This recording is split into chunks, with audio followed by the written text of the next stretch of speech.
رسول اللہ صلی اللہ علیہ وسلم نے فرمایا جمعہ کے دن اور جمعے کی رات کو کثرت سے مجھ پر درود پڑھا کرو، بس جو آدمی مجھ پر ایک دفعہ درود بھیجے گا اللہ اس پر 10 رحمتیں نازل کرے گا۔ ہر بالغ پر جمعہ کے لیے جانا ضروری ہے، اور ہر وہ شخص جس پر جمعہ کے لیے جانا ضروری ہے اس پر غسل ہے، یعنی اس کو لازمی غسل کرنا چاہیے، اللہ یہ کہ کوئی مجبوری ہو۔ تو آپ اپنا اسکیجول اس طرح بنائیں نا کہ جیسے اگر آپ ہر روز نہاتے ہیں پھر تو کوئی مسئلہ نہیں، لیکن اگر آپ ایک دن چھوڑ کے ایک دن نہاتے ہیں تو آپ پھر اس طرح اسکیجول کریں کہ جیسے آپ منڈے کو نہائے، پھر وینسڈے کو نہائے، پھر جمعے کو نہائے، پھر آپ سیٹرڈے سنڈے اگر نہیں بھی نہاتے پھر منڈے، تو اس طرح آپ جمعے کو مس نہیں کریں گے۔ یہ نہیں کہ جمعرات کو نہا کے جمعہ کو چھوڑ دیا یا جمعہ چھوڑ کے ہفتے کو نہائے، ایسا نہیں کرنا چاہیے۔ علماء نے غسل کے حکم کے بارے میں اختلاف کیا، بعض تو کہتے ہیں یہ واجب ہے، یعنی فرض کے درجے میں ہے، اور جمہور علماء یہ کہتے ہیں کہ مستحب ہے، پسندیدہ ہے، افضل عمل ہے۔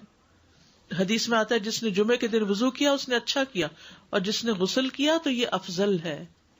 صفائی میں مبالغہ ہوتی نا، ویکلی صفائی آپ کو کرنی ہوتی ہے، یعنی جیسے ناخن وغیرہ کاٹتے ہیں یا پھر اپنے زائد بال وغیرہ اتارتے ہیں، تو یہ سب چیزیں اگر جمعے کے دن ہو تو زیادہ بہتر ہے۔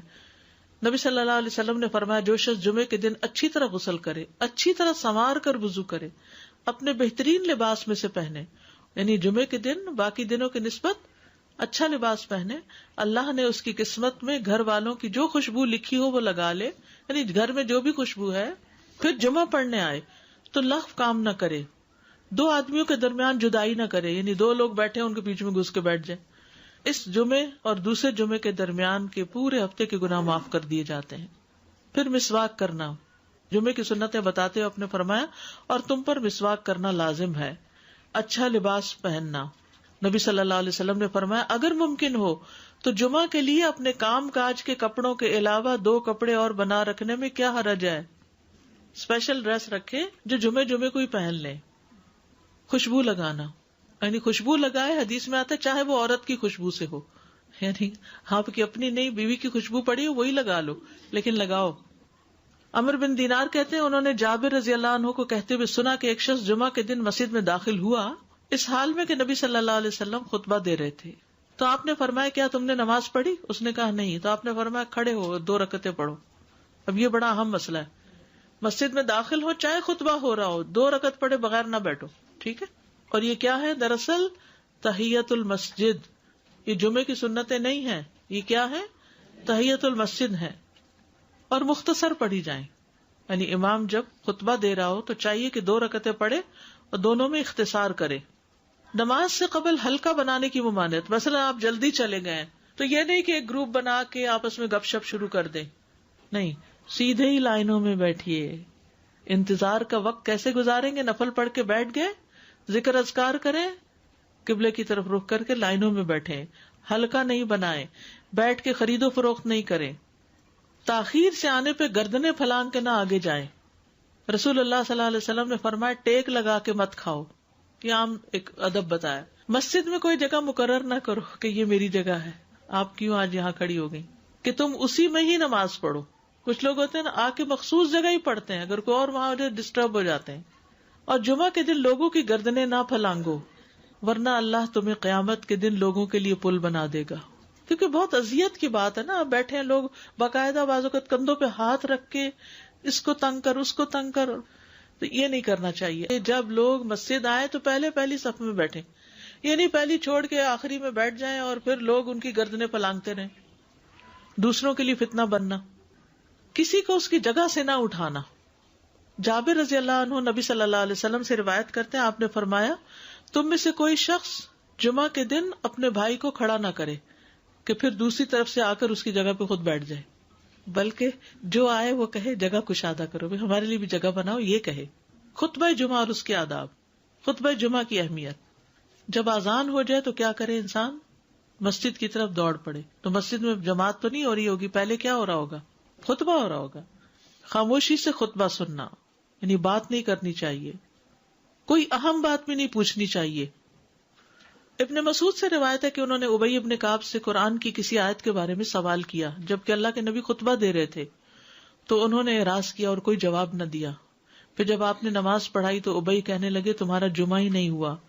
تو ابن مسعود نے رسول اللہ صلی اللہ علیہ وسلم سے پوچھا تو آپ نے فرمایا ابی نے سچ کہا، کوئی بات کرنے کی اجازت نہیں. یہ کہنے کی بھی کہ چپ ہو جاؤ یہ بھی اجازت نہیں. عبداللہ بن مسعود کہتے کہ جب امام جمعہ کے لیے آ گیا پھر تمہارا اپنے ساتھی سے یہ کہنا کہ خاموش رہو لغویت کے لیے کافی ہے. یہ بھی لغو بات ہے. کوئی لغو حرکت نہ کرنا، کنکریوں سے نہ کھیلنا، فون سے نہیں کھیلنا، میسجز چیک نہیں کرنا، انگلیوں میں انگلیاں ڈال کے پٹاخے نہیں بجانا، گوٹ مار کے نہیں بیٹھنا. گوٹ مار کے کیسے بیٹھتے ہیں؟ گھٹنے اوپر کر کے اور یوں ایسے گھٹنوں کے گرد ہاتھ ڈال کے. کئی دفعہ ایسے نظر آتا ہے کہ خطبے میں لوگ اس طرح بیٹھے ہوتے ہیں کیونکہ پتہ نہیں ہے.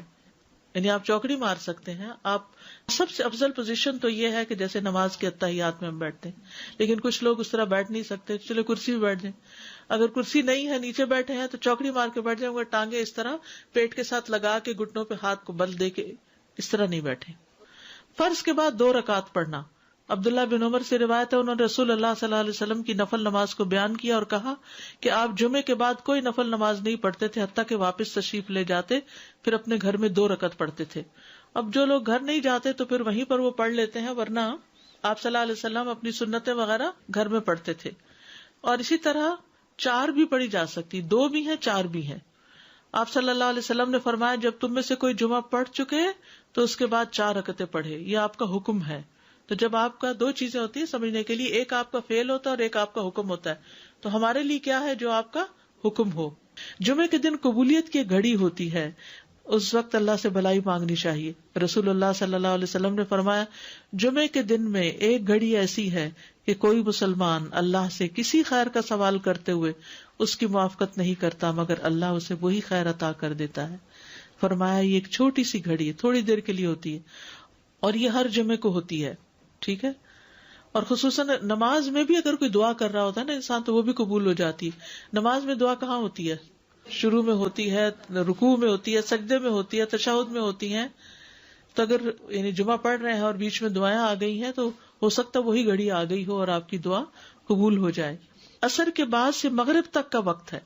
انس بن مالک سے روایت ہے کہ نبی صلی اللہ علیہ وسلم نے فرمایا جمعہ کے دن اس گھڑی کو جس میں دعا کی قبولیت کی امید کی جاتی ہے عصر سے لے کر سورج ڈوبنے تک کے درمیان تلاش کرو.